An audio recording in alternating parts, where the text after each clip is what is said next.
Today, the hat guy gets political.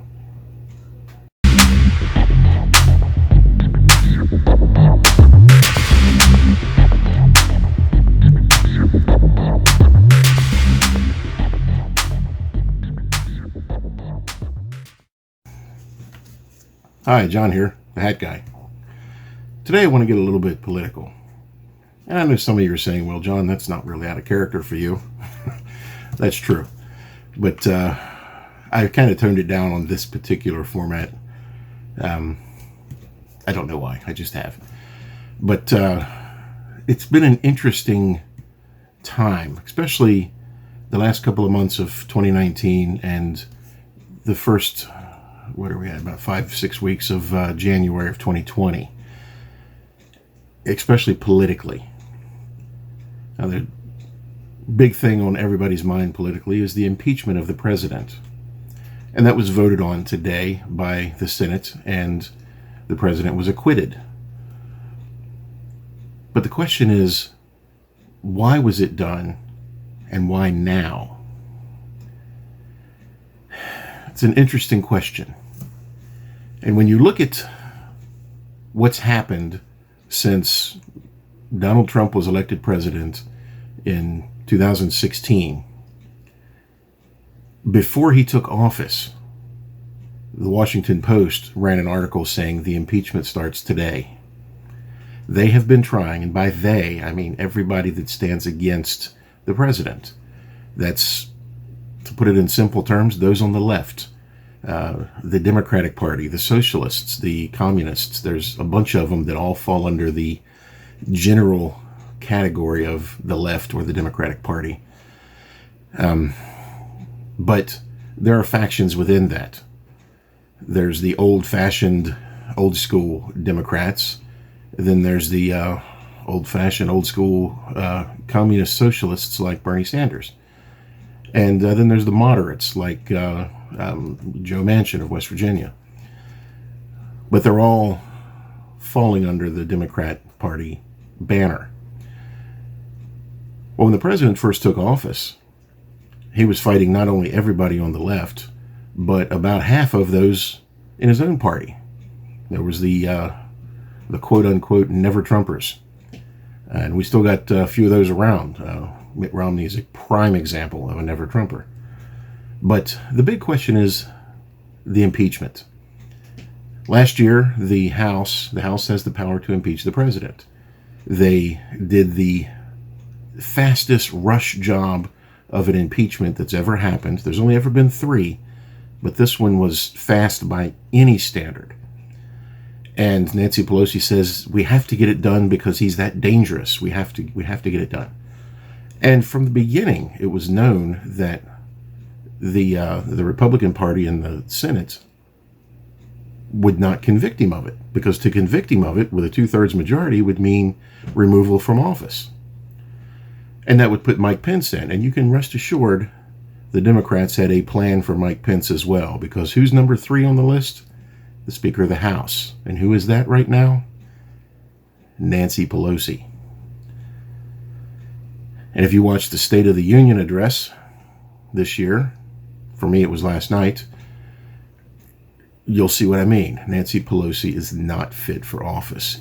Anybody with an ounce of common sense and even the barest minimum of observational skills can see that. She is simply not fit. Fair argument to be made to say whether or not she ever was, but she's certainly not today. But she's the one controlling this whole circus. And again, why right now? Why not 2 years ago? Why not right away, like they said? Why wait till now? Well, 2020 happens to be an election year. And February 2nd, which is the same day as the day before the State of Union address. Not only was it Groundhog Day, and of course Super Bowl Sunday and Bill Murray's amazing commercial, but it happened to be the lead-in for the Iowa caucus for the basically the primary for the Democrats for the election coming later this year. And there's a slew of them out there who are running, 4 of whom are all in the Senate and got to vote today on whether or not to convict the president, who is their rival, should they win the nomination. That's something nobody's talking about, and they probably should, because what's one way to guarantee your win but to eliminate your competition?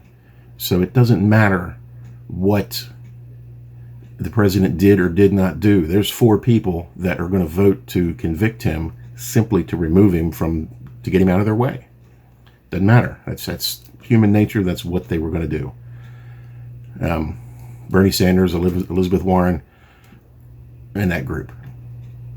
But the one thing, in spite of the fact that all of these different groups, these socialists, these communists, these moderates, and these extreme liberals that all fall under the Democratic Party, the one thing that they all do is that they call themselves Democrats, but they don't get along all that well.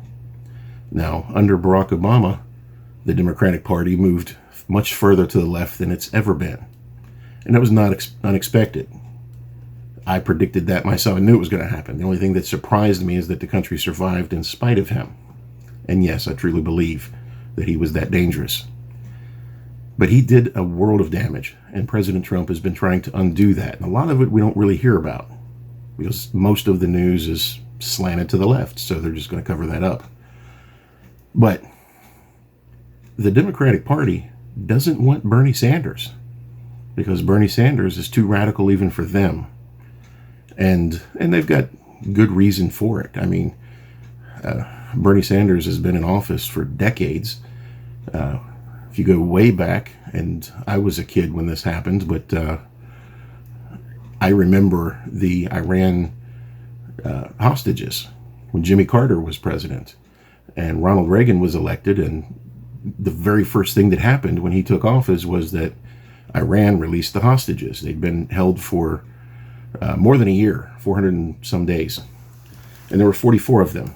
But there was one person in the government, the U.S. government, that sided with the Iranians, and that was Bernie Sanders. When Bernie Sanders got married, where do you think he took his wife on their honeymoon? The Soviet Union. Now, if you can go anywhere in the world on your honeymoon, the last place that most people think of is the Soviet Union. It speaks volumes about where his loyalties lie. And the fact that he continues to be in office offends me in a way that is maddening. Mainly because there's a significant group of people in his home state that continue to vote for him. And that baffles me, how anybody could do that. But what it comes down to with this election, the reason Nancy Pelosi had to hurry it up was that she had to get it into the Senate. She knew the Senate was not going to take very long to wrap their case up. But it was all about the timing. She hurried up and got the impeachment done, and then she sat on it and didn't deliver it for 2 weeks. It was all about the timing.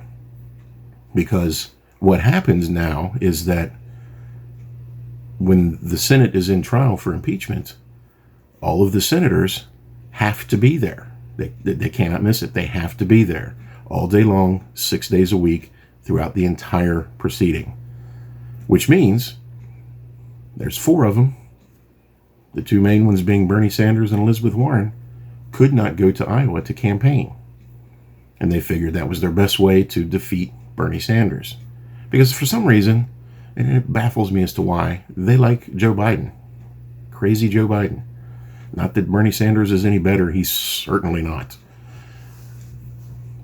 But they don't want him in office. They really don't want him in office. And they don't want Trump in office either. But they don't want Bernie Sanders. And that's fascinating because right now Bernie Sanders is one of the most popular people on their ticket. I don't think anybody on their side has a chance of beating Donald Trump, and I certainly hope that's the case. But that was what the timing was all about. So we get down to the end, and you've got this vote coming up, which happened today, and then you've got the Iowa caucus, which happened, I think 2 days ago. And Bernie Sanders and Elizabeth Warren weren't able to go there and campaign, but we still don't know what happened there. The rumor is that Bernie might have won, but they had this big catastrophe with all of their election machines, which are provided by a company that's owned by Bill and Hillary Clinton. Things that make you wonder. Just makes you wonder. But at any rate, they're trying their best to manipulate everything. Has there been meddling with elections? Absolutely. In every election in the last several decades. And it's been overwhelmingly done by and for the left, the Democrats. There's proof of it everywhere. Iowa had, I think, 8 counties or districts that had more people registered to vote as Democrats than there were people living in the county. How do you do that? That's pretty astonishing to me.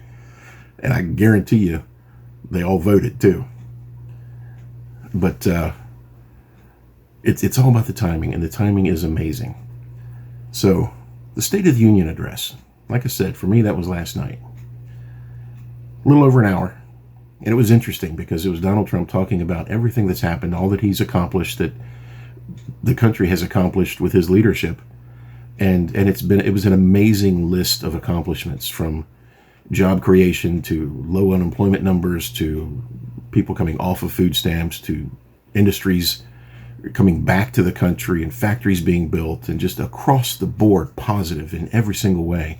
Record-breaking low numbers for unemployment for every demographic that exists. And it was an astonishing list of accomplishments. One that anybody, regardless of what they labeled themselves as, Democrat or Republican, would certainly be proud to have. And like a typical State of the Union address, he was sitting in front, and he had Mike Pence behind him on one side and Nancy Pelosi behind him on the other side. And it was, you listened to what the president was saying, but you couldn't help but watch what Nancy Pelosi was doing, or in most cases, not doing.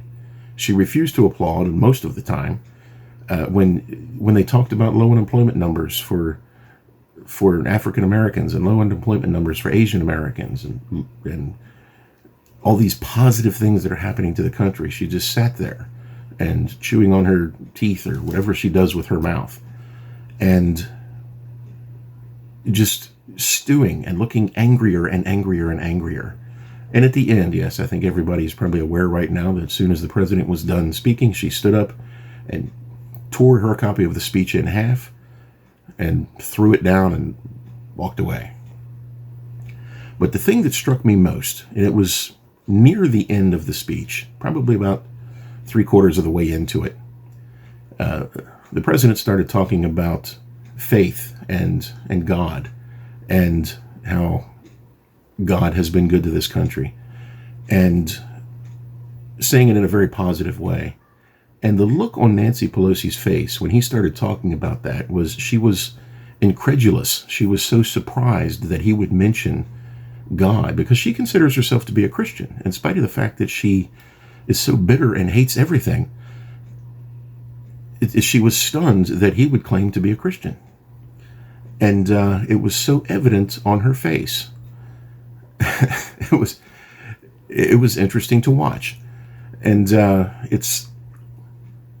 it boils down to, there are 2 types of people in this country. There are probably 2 types of people anywhere.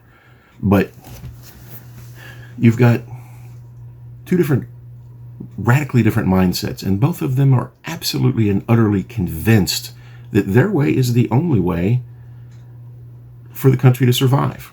One of those is the conservative method, and that is that you work hard, you get a job, or you build a business, or you create an industry, or you go out and you work for your money. And if you want to better yourself, you work harder and you get yourself a better job, or you build your business into something good, and you buy a house and raise a family and live the American dream. And you want to be independent, and the government is there to assure that your rights aren't going to be violated, and that they're going to form a military and protect you from invading armies in other countries. And that's the mindset of the conservatives.